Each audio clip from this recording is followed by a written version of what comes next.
Mali. Le directeur de cabinet du président malien.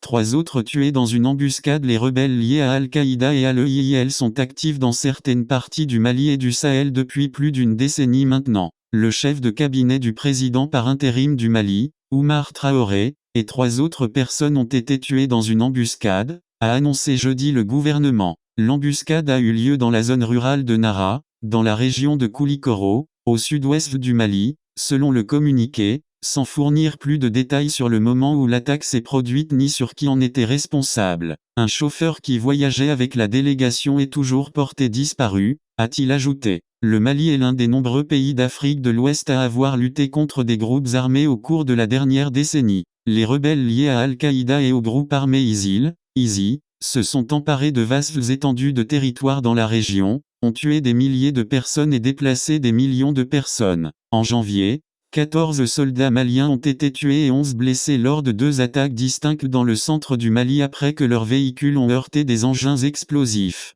Les frustrations face à l'incapacité des autorités à réprimer la violence ont provoqué 2 coups d'État militaires au Mali depuis 2020. En 2022, les troupes françaises ont achevé leur retrait du Mali alors que les relations se sont détériorées entre les 2 pays en raison de 2 coups d'État et de l'inefficacité perçue de l'armée étrangère dans la lutte contre l'activité rebelle. Il y a également eu des tensions croissantes entre la mission de l'ONU et le gouvernement militaire du Mali à la suite de l'arrivée présumée de membres du groupe Wagner de Russie pour renforcer les forces gouvernementales.